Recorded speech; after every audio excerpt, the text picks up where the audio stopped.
ఇక 2014లో నరేంద్ర మోడీ గారు వచ్చారు. ఇక ఆయన వచ్చినప్పుడు చెప్పినవన్నీ నల్లధనం 15 లక్షలు. అప్పటికే బొగ్గు కుంభకోణం జరిగింది కదా, దాసనారాయణరావు ఇవన్నీ జరిగినప్పుడు బొగ్గు అంతా మొత్తం కాంగ్రెస్ అంటే కుంభకోణాల ప్రభుత్వం, టెలికాం కుంభకోణం, బొగ్గు కుంభకోణం, ఆదర్శ కుంభకోణం. అలాగనే అందుకనే నల్లధనం అంతా 25 లక్షల కోటి దేశాల్లో ఉంది. నా ఛాతి 56 అంగుళాల ఛాతి, నేను వస్తే మొత్తం కూడా గుంజుకొని వస్తాను, నాకు ఎవరు లేరు ఈ దేశం తప్ప, అందుకని నేను 100 రోజుల్లో నేను మొత్తం చేస్తానని 2014లో అధికారంలోకి వచ్చాడు. 14 నుంచి 19కి వచ్చాడు, 19 నుంచి 24 దాకా వచ్చాడు. కానీ ఈ 10 ఏళ్లలో ప్రభుత్వ రంగం మీద దాడి తీవ్రంగా జరుగుతుంది. ఈ దాడిని మనం ఎట్లా అర్థం చేసుకోవాలంటే, ఎంత అంటే ప్రైవేటీకరణ కోసం వాటాలు అమ్ముతున్నారు కదా. ఇప్పుడు మన బొగ్గు ఉంది, 100లో 33% ప్రైవేట్ వాళ్ళకి అమ్మారు. ఇప్పుడు కోల్ ఇండియా లిమిటెడ్లో 33% ప్రైవేట్ వాళ్ళకి అమ్మారు. ఇప్పుడు గవర్నమెంట్ పరిధిలో ఎంత ఉందంటే 66.6% ఉంది. ఎన్టీపీసీ ఉంది కదా, ఇప్పుడు ఎన్టీపీసీ అంటే మన గవర్నమెంట్ ఇండస్ట్రీయే, కానీ అందులో 51.5 గవర్నమెంట్ది. 51.5 పోతే ఇంకెంత ఉంటుంది, 48.5 ఎవరిది, అది ప్రైవేట్ వాళ్ళు ఇచ్చారు అందులోకి. అట్లా ఇప్పుడు ఎన్టీపీసీ లాభాల్లో ఉంది, కోలు లాభాల్లో ఉంది, ఆయిల్ ఇండియా కార్పొరేషన్ అంటాం, హెచ్పిసిఎల్ అంటాం, బీపీసీఎల్ అంటాం, ఇవన్నీ ఆయిల్ ఇండస్ట్రీ, ఓఎన్జీసీ అంటాం, ఇవన్నీ కూడా బాగా లాభాలు వచ్చే పరిశ్రమలు. వీటన్నిటిలో కూడా 48, 46, 47, 48.6, 49.1 ఇట్లంతా కూడా డిజిన్వెస్ట్మెంట్ జరిగి ఉన్నాయి. అంటే దాదాపు దగ్గరికి బార్డర్ లైన్ అంటాం, ఇది నీకు బార్డర్ లైన్కి వచ్చిందంటారు షుగరు, ఇది 100 దాటితే కొద్దిగా తినకముందు నువ్వు బార్డర్ లైన్లో ఉన్నావు అంటారు కదా. అట్లా ఇప్పుడు మొత్తం ఇవన్నీ ప్రైవేటీకరణలో దాదాపు అంటే 51% అయితే వాళ్ళది అయిపోద్ది. ఇది డైరెక్టర్లు, చైర్మన్ అంతా వాళ్ళు అవుతారు. ఇప్పుడు ఆ రూపంలో ప్రైవేటీకరణ జరిగింది మన దేశంలో. ఎంత డబ్బు అంటే మీకు ఒక్క లెక్క అర్థం కావడానికి, ఇది 91 నుంచి స్టార్ట్ అయిందని చెప్పాను కదా, పివి నరసింహరావు గారి నుంచి.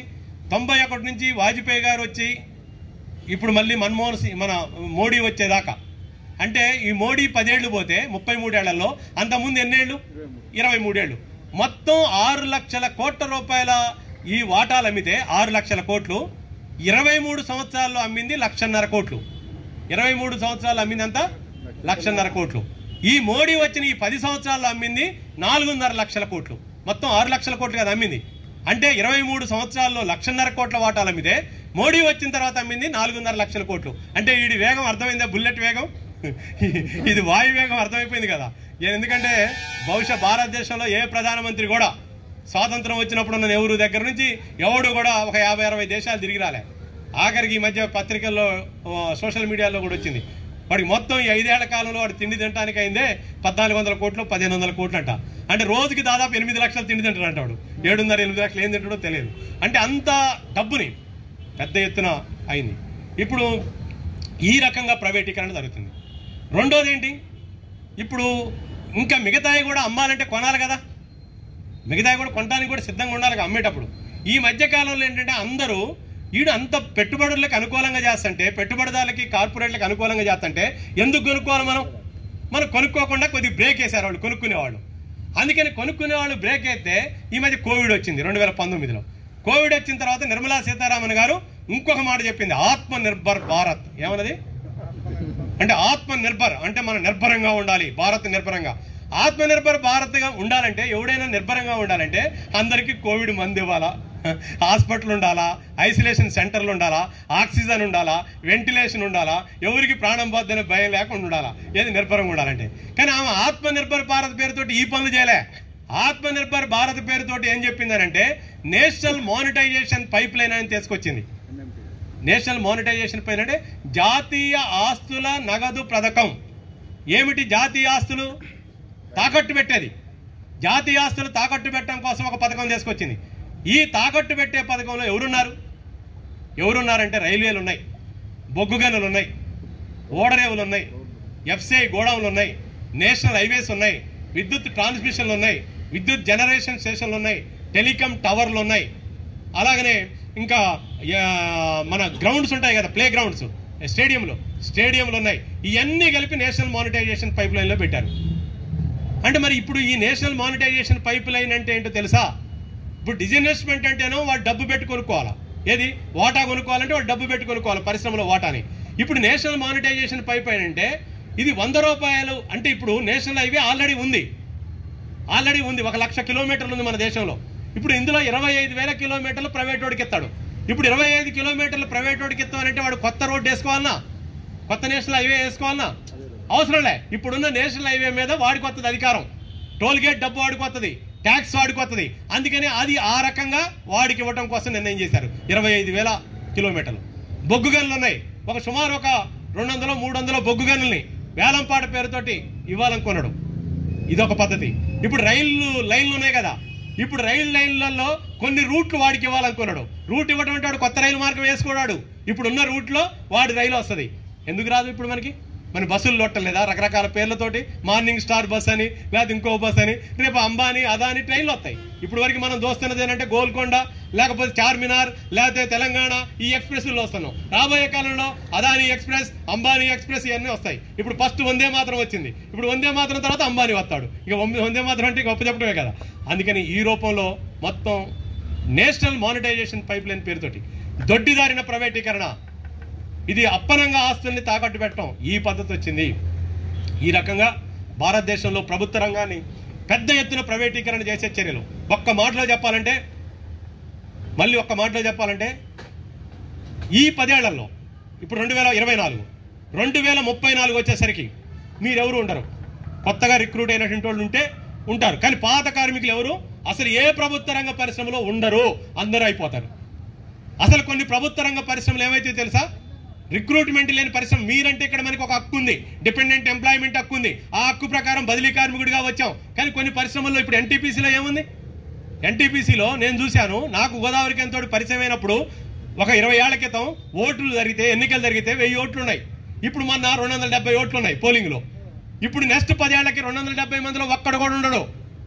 కాంట్రాక్ట్ కార్మికులు ఉంటారు 4,000 మంది, కానీ పర్మనెంట్ కార్మికుడు ఒక్కడు కూడా ఉండడు. మొత్తం దేశంలో ప్రభుత్వ రంగ పరిశ్రమలు. మన వైజాగ్లో HPCL వైజాగ్ రిఫైనరీ ఇండస్ట్రీ అని ఉంది.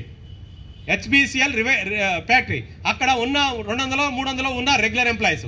ఈ మధ్య మేనేజ్మెంట్ ఒక నిర్ణయం చేయడానికి ప్లాన్ చేసింది. ఈ 250 మందికి ఏం చెప్పిందంటే, మీరందరికీ ఎగ్జిక్యూటివ్స్గా ప్రమోషన్ ఇస్తానని చెప్పింది. వాళ్ళందరినీ ఆఫీసర్లుగా చేస్తున్నది. ఇప్పుడు 250 మంది ఉద్యోగులు ఆఫీసర్లు అయ్యారనుకోండి, ఆఫీసర్లు అయిన తర్వాత వర్కర్ ఉన్నాడుగా, వర్కర్ ఉండకపోతే యూనియన్ ఉంటుందా? ఇక యూనియన్ ఉండదు, అందరూ ఆఫీసర్లు. అందుకనే ఈ కాలంలో జరుగుతున్నది ఏంటంటే, ప్రభుత్వ రంగ సంస్థల్లో రిటైర్మెంట్ పెరుగుతుంది. ఎంత పెద్ద ఎత్తున అంటే, నేను ఇందాక 80లో 22 లక్షలు అన్నాను. మన ప్రభుత్వ రంగ పరిశ్రమలు ఎంతమంది ఉన్నారు? 22 లక్షలు. ఒక రైల్వేలో అదనంగా మళ్ళీ 20 లక్షలు ఉన్నారు. అది ఎందుకంటే అది డైరెక్ట్గా పబ్లిక్ సెక్టర్ పరిశ్రమ కాదు, అది railway department, central government department. అట్లే డిఫెన్స్ కూడా సెంట్రల్ గవర్నమెంట్ డిపార్ట్మెంట్. రైల్వేలో 20 లక్షల మంది పర్మనెంట్ ఎంప్లాయీస్ ఉంటే ఇప్పుడు ఎంతమంది ఉన్నారంటే 8.5 లక్షలు ఉన్నారు, 11 లక్షలు ఉన్నారు, 11 లక్షలు ఉన్నారు. మన పబ్లిక్ సెక్టర్ కోలు, ఎన్టీపీసీ వీటన్నిటిని చూస్తే అప్పుడు 22 లక్షలు ఉంటే ఇప్పుడు 8,40,000 మంది ఉన్నారు. ఎంతమంది ఉన్నారు? మోడీ ప్రైమ్ మినిస్టర్ అయినప్పుడు ఎంతమంది ఉన్నారో తెలుసా? మోడీ ప్రైమ్ మినిస్టర్ అయినప్పుడు 18 లక్షలు ఉన్నారు. ఇప్పుడు ఎంతమంది ఉన్నారు? 8 లక్షలు ఉన్నారు. ఎంతమంది తగ్గారు? 8 లక్షలు ఉన్నారు. అంటే అంత పెద్ద ఎత్తున తగ్గిపోతున్నారు. నేను ఎన్టీపీసీ ఉదాహరణ చెప్పిన, సింగరేణి ఉదాహరణ చెప్పాలనుకుంటే సింగరేణి అంతే. 2014లో ఒకసారి వెనక్కిపోయి చూడండి, 70,000 మంది 80,000 మంది ఓటేసి ఉంటారు. 91 అయితే 1,17,000 మంది ఉన్నారు. 91లో 1,17,000 నుంచి 2014 వచ్చేసరికి 65-70,000 ఉన్నారు. ఇప్పుడు 40,000 మంది ఉన్నారు. నెక్స్ట్ సారికి ఇట్లా వచ్చేసరికి పర్మనెంట్ ఎంప్లాయీస్ తగ్గిపోతున్నారు. అంటే ఈరోజు ప్రభుత్వ రంగం మీద జరుగుతున్న దాడి చివరికి ఏ రూపం తీసుకుంటుందంటే, కార్మికుల పొందికలో మార్పులు వస్తున్నాయి. ఇది కూడా మన CIT గమనించింది. ఏం మార్పులు వస్తున్నాయంటే, మొత్తం మీద ఒక పరిశ్రమలో పబ్లిక్ సెక్టార్ పరిశ్రమ ఏదైనా తీసుకుంటే కార్మికుల్ని 3 రకాలుగా విభజించవచ్చు. ఒకటి రెగ్యులర్ ఉద్యోగులు, 2 క్యాజువల్ కాంట్రాక్ట్ కార్మికులు, నెంబర్ 3 ఎగ్జిక్యూటివ్స్ ఆఫీసర్స్. ఏ పరిశ్రమ అయినా ఈ 3 ఉంటారు. అంటే ఎగ్జిక్యూటివ్స్లో మళ్ళీ మేనేజర్ స్టాఫ్ అని, సూపర్వైజర్ స్టాఫ్ అని వాళ్ళు ఉంటారు, గ్రేడ్లు ఉంటాయి. మన వర్కర్లలో కూడా గ్రేడ్లు ఉంటాయి. నేను ముందు 3 భాగాలు వేస్తున్నాను: regular employees, contract casual workers and executives. ఈ 3 రకాలుగా ఉంటున్నాయి. ఈ 3 రకాల్లో ఏం జరుగుతుంది అనేది మనం పరిశీలన చేస్తే, రెగ్యులర్ ఉద్యోగులు తగ్గిపోతున్నారు, అధికారులు పెరుగుతున్నారు, కాంట్రాక్ట్ కార్మికులు పెరుగుతున్నారు. ఇప్పుడు BSNL ఉందనుకోండి, BSNLలో 2014లో 2,50,000 మంది ఉన్నారు, 2,50,000. ఇప్పుడు 77,000 మంది ఉన్నారు. అంటే 1,80,000 మంది పోయారు. ఎంతమంది పోయారు? కాకపోతే అక్కడ విఆర్ఎస్ పెట్టి పంపించారు. అక్కడ ఏం పెట్టి పంపించారు? విఆర్ఎస్ పెట్టి పంపించారు. అట్లా ప్రతి పరిశ్రమలో కూడా పర్మనెంట్ ఉద్యోగులు తగ్గుతున్నారు, ఆఫీసర్లు పెరుగుతున్నారు, కాంట్రాక్ట్ కార్మికులు కూడా పెరుగుతున్నారు. ఒక బొగ్గు పరిశ్రమ తీసుకుందనుకోండి, మొన్న మీకు 11వ వేతన ఒప్పందం అయింది, 10 అయిందా? మన 11వ వేతన ఒప్పందం అయింది కదా. 11వ వేతన ఒప్పందం ఎంతమందికి వచ్చింది? 3 లక్షల కంటే లోపు, 2,90,000 మందికి వచ్చింది. కానీ మొత్తం మరి 4వ వేతన ఒప్పందం, 5వ వేతన ఒప్పందం 8 లక్షల మందికి వచ్చింది. నేను 7వ వేతన ఒప్పందం మీద సంతకం చేసిన. నేను సంతకం చేసినప్పుడు ఎంతమంది ఉన్నారు? వేజ్ అగ్రిమెంట్ కింద వచ్చిన వాళ్ళు 5.5 లక్షల మంది ఉన్నారు. 5.5 లక్షలు. తర్వాత ఇప్పుడు నరసింహరావు గారు 11వ వేతన ఒప్పందంలో సంతకం చేసినప్పుడు ఎంతమంది ఉన్నారు? 2,90,000 మంది ఉన్నారు.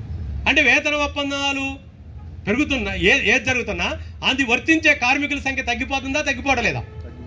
తగ్గిపోతుంది. ఇది కార్మికుల పొందికలో వస్తున్న మార్పు. ఈ మార్పు ఏం జరుగుతుంది? దీని పరిణామం ఏంటి?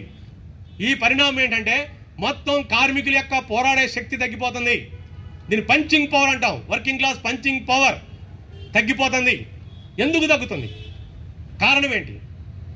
కారణం ఏంటంటే పర్మనెంట్ ఉద్యోగులు సమ్మె చేయాలా?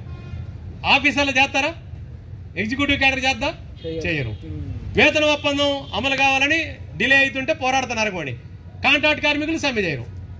ఇప్పుడు చేయనప్పుడు పంచింగ్ పవర్ పెరిగిద్దా, తగ్గిద్దా? తగ్గిద్ది. ఎందుకు? పంచింగ్ పవర్ అంటే ఏంటి? పంచింగ్ పవర్ అంటే ఏమీ లేదు. ఎవరికైనా ఎప్పుడు దిమ్మ తిరిగిద్దానంటే ఉత్పత్తి మీద దెబ్బ కొట్టాలా. వాడు ఉత్పత్తి ఆగిపోద్దానంటే భయం వేస్తుంది. ఉత్పత్తి ఆగదన్నప్పుడు వాడికి ఎందుకు భయం వేస్తుంది?